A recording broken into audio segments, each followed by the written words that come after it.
अस्सलाम वालेकुम। Section 10 Punjab criminal prosecution service act 2006 जो है पावर ऑफ द प्रोसिक्यूटर को एक्सप्लेन कर रहा है, और ये वो स्टैट्यूटरी पावर्स हैं जो कि एक प्रोसिक्यूटर साहब जो हैं वाइल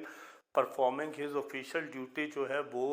इंजॉय करते हैं। इसकी जो सब क्लास 1 है बहुत इम्पॉर्टेंट है। उसके अंदर अगर आप ये देखें कि जो प्रोसिक्यूटर जनरल हैं जो कि पूरे प्रोविंस के हैं, वो ये पावर रखते हैं कि वो अपने प्रोविंस के अंदर प्रोसिक्यूटर्स को और इवन इन्वेस्टिगेशन ऑफिसर्स को भी, officers responsible for the investigation को,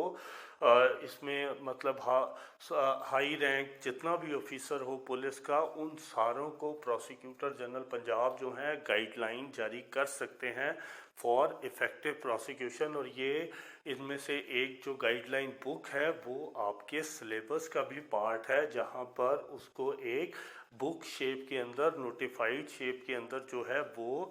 जारी किया गया है, जिसमें स्क्रूटनी से लेके इन्वेस्टिगेशन तक हर तरह की गाइडलाइन जो है वो मौजूद है। इसी तरह जो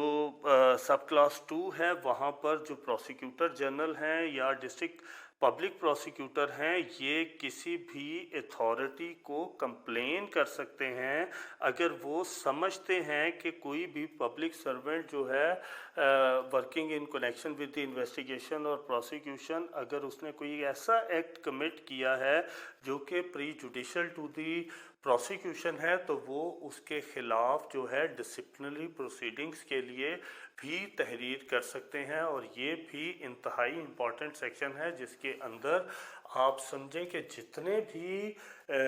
जो इंस्टीट्यूशंस हैं, फॉर एग्ज़ाम्पल चाहे वो मेडिकल ऑफिसर हो सकते हैं, फॉर एग्ज़ाम्पल वो फोरेंसिक एक्सपर्ट्स हो सकते हैं, वो इन्वेस्टिगेशन ऑफिसर्स हो सकते हैं, सो मच सो वो कोई भी शख्स जो कि उस केस से रिलेटेड है और उसने कोई ना कोई पार्ट परफॉर्म किया है विद रिगार्ड टू इन्वेस्टिगेशन और प्रोसिक्यूशन ऑफ दैट केस, लेकिन उसने अगर कोई ऐसा एक्ट किया है which is prejudicial to the prosecution, तो उस सूरत के अंदर वो ये पावर रखते हैं कि वो उनके अगेंस्ट डिसिप्लिनरी प्रोसीडिंग्स के लिए जो है वो इनिशिएट कर सकते हैं। और इसी तरह इसकी जो बाकी सब क्लास 3 है वो भी बहुत इम्पॉर्टेंट सेक्शन है हर हवाले से, चाहे वो सब्जेक्टिव हो चाहे वो ऑब्जेक्टिव हो, कि वहाँ पर कोई भी prosecutor including APG2 assistant district public prosecutor के, वो एक तो जो सेक्शन 9 हम गो थ्रू कर चुके हैं उसके अंदर जितनी भी पावर्स हैं एक तो वो यूटिलाइज़ कर सकते हैं। इसके अलावा यहाँ पर ये भी उनके पास अथॉरिटी है कि वो किसी भी लॉ इन्फोर्समेंट एजेंसी से किसी भी इन्वेस्टिगेशन से रिलेटेड इन राइटिंग रिपोर्ट जो है वो तलब कर सकते हैं, चाहे वो प्रोग्रेस इन द इन्वेस्टिगेशन हो या इवन कोई और रिपोर्ट हो। फॉर एग्ज़ाम्पल अगर एक जो है वो किसी एप्लीकांट ने कोई दरख्वास्त दी है जिसके अंदर वो कोई ऑफेंस की एडिशन या डिलीशन चाहते हैं, तो इसके मुतालिक अब ऑब्वियसली जिस वक्त तक स्टैचूट ऐसी कोई पावर नहीं देगा तो तब तक वो किस तरह किसी पुलिस ऑफिसर को कह सकते हैं कि वो इसके बारे में क्या कहते हैं या वो इसके बारे में अपनी रिपोर्ट सबमिट करें। तो ये पावर भी इस सेक्शन ने ये जो है वो इंटरेस्ट की कि वो चाहें तो किसी भी इन्वेस्टिगेशन से रिलेटेड जो है वो रिपोर्ट किसी भी अथॉरिटी से तलब कर सकते हैं। सिमिलरली जो सब क्लास C है वो ये कहती है कि जो प्रोसिक्यूटर साहब हैं वो किसी भी गवर्नमेंट डिपार्टमेंट से प्रोसिक्यूशन के हवाले से, इन्वेस्टिगेशन के हवाले से कोई भी रिकॉर्ड भी तलब कर सकते हैं अपने ऑफिस में उसको गो थ्रू करने के लिए, और उसमें वो टाइम फ्रेम भी दे सकते हैं कि वो जो है इस स्पेसिफिक पीरियड के अंदर वो रिकॉर्ड उनके पास पेश करें। इसी तरह जो एक जनरल इंस्ट्रक्शंस हैं, एक जनरल गाइडलाइन है, चाहे वो एडमिनिस्ट्रेटिव डिपार्टमेंट की तरफ से हो, चाहे वो कोर्ट की तरफ से हो या वो जो है प्रोसिक्यूटर जनरल की तरफ से हो, वो पावर्स भी अगर कोई ऐसा जो है फंक्शंस उनको इंटरेस्ट किए गए हैं तो वो भी उनकी पावर के ज़ुमरे में ही आएगी। इसी तरह अगर आप CRPC के अंदर भी देखेंगे तो वहाँ पर जैसे हमने कल 93 को एक डिस्कस किया था, वो भी इसकी एक पावर है प्रोसिक्यूटर साहब की कि अगर वो किसी केस के अंदर बतौर prosecutor without any written authority पेश होते हैं तो वहाँ पर जितने भी क्रिमिनल केसेस होंगे वो उसके ऑटोमेटिकली इंचार्ज कंसिडर होंगे और कोई भी प्राइवेट कौंसल, एंगेज कौंसल या इवन लिटिगेंट जो है वो किसी किस्म की उनको कोई डायरेक्शन पास नहीं कर सकता। रादर सारे जो हैं अंडर हिज चार्ज काम करेंगे, क्योंकि प्रोसिक्यूटर जो हैं वो स्टैट्यूटरी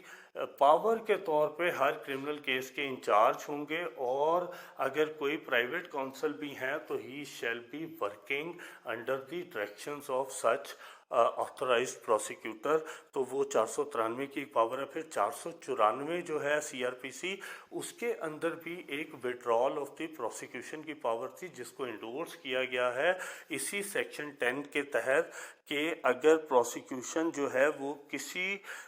स्टेज पर ये समझती है कि किसी प्रोसिक्यूशन को विड्रा करना है तो वो अदालत के अंदर रिक्वेस्ट सबमिट कर सकते हैं कि वो इन एक्यूज्ड के ख़िलाफ़ इस केस को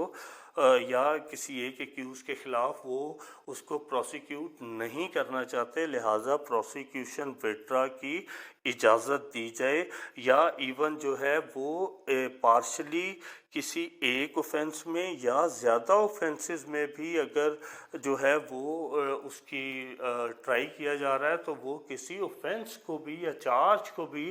विड्रा कर सकते हैं। और इसकी जो कंडीशन ये है कि अगर तो जिस जुर्म के अंदर वो विड्रॉल सीक कर रहे हैं अगर उसकी सज़ा अप टू 3 इयर्स है तो उस सूरत के अंदर जो परमिशन है वो डिस्ट्रिक्ट पब्लिक प्रोसिक्यूटर साहब सीक करेंगे, और अगर उस ऑफेंस की सज़ा अप टू 7 इयर्स है तो फिर प्रोसिक्यूटर जनरल पंजाब करेंगे, और अगर 7 साल से ऊपर है तो फिर गवर्नमेंट आज खुद सीक करेगी, जो कि सेक्रेटरी जो हैं गवर्नमेंट ऑफ द पंजाब जिसको रिप्रेजेंट करते हैं, ये इन राइटिंग रिक्वेस्ट जाएगी अदालत के अंदर, और अदालत की अल्टीमेट जो है वो अथॉरिटी है कि वो उसको अलाउ करते हैं या नहीं अलाउ करते। लेकिन प्रोसिक्यूशन जो है वो अपनी ये रिक्वेस्ट जो है वो सबमिट कर सकती है बिफोर दी कोर्ट के इसको जो है हम विड्रा करना चाहते हैं। लास्टली फिर इसी सेक्शन के अंदर अगर आप देखेंगे तो ये भी जो प्रोसिक्यूशन है उनके पास ये भी पावर मौजूद है कि वो किसी भी केस के अंदर जब तक फाइनल जजमेंट पास नहीं होती उससे पहले वो इन राइटिंग तौर पे कोर्ट को रिक्वेस्ट कर सकते हैं कि जो प्रोसिक्यूशन है वो फॉर द टाइम बीइंग किसी केस को जो है वो प्रेस नहीं करती, लिहाजा उस प्रोसीडिंग को स्टे कर दिया जाए। तो ऐसी सूरत के अंदर जो है वो कोर्ट उनकी रिक्वेस्ट अगर मानती है तो उस प्रोसीडिंग को स्टे कर दिया जाएगा, और अगर कोई एक्यूज्ड इन कस्टडी है तो उसको फॉर द टाइम बीइंग जो है वो डिस्चार्ज कर दिया जाएगा। और ये डिस्चार्ज इसी सेक्शन के अंदर तहरीर है कि it shall not tantamount to the acquittal, बल्कि कल को फिर गवर्नमेंट रिक्वेस्ट कर सकती है कि उन प्रोसीडिंग्स को रिज्यूम कर सके। इन्हीं पावर्स को सेक्शन 10 की अगर आप जो है सेक्शन 12 की जो रिस्पॉन्सिबिलिटीज़ हैं उसके साथ भी अगर मिलाकर पढ़ें तो ये भी पावर है प्रोसिक्यूटर साहब की या रिस्पॉन्सिबिलिटी ऑफ द पुलिस जिस वक्त है टूवर्ड्स प्रोसिक्यूटर। तो वहाँ पर एक तो जैसे हर जो क्रिमिनल केस रजिस्टर होता है जिस तरह एक एफआईआर की कॉपी जो है वो विद इन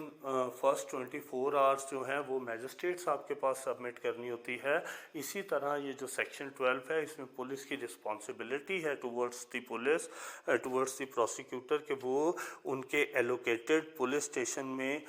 जो एफआईआर की कॉपी है वो फोर्थ विद आफ्टर रजिस्ट्रेशन या नेक्स्ट डे जो है वो प्रोसिक्यूटर साहब को प्रोवाइड करने की पाबंद है। इसी तरह जो 173 की रिपोर्ट है वो विद इन स्पेसिफाइड पीरियड जो है वो भेजने की पाबंद है, और फिर जो है अगर इन्वेस्टिगेशन कंप्लीट नहीं होती तो इंटरम रिपोर्ट की सूरत में भी पुलिस प्रोसिक्यूटर साहब को इन्फॉर्म करने की पाबंद है। रीजंस बताएंगी कि क्यों इन्वेस्टिगेशन स्टैट्यूटरी पीरियड के अंदर कंप्लीट नहीं हुई। और लास्टली जो हम लोग सेक्शन 9 के अंदर डिफेक्ट्स देख चुके हैं कि वो पॉइंट आउट कर सकते हैं और पुलिस को डायरेक्ट कर सकते हैं कि इन डिफेक्ट्स को रिमूव करके वापस रिपोर्ट सबमिट की जाए। तो ये भी पुलिस की रिस्पॉन्सिबिलिटी है, सेक्शन 12 के तहत स्टैट्यूटरी रिस्पॉन्सिबिलिटी है कि उन डिफेक्ट्स को रिमूव करके जो 173 है किसी भी शेप के अंदर वो प्रोसिक्यूटर साहब के पास सबमिट करें और सबमिट करके उसको कोर्ट के अंदर ट्रांसमिट करवाएं।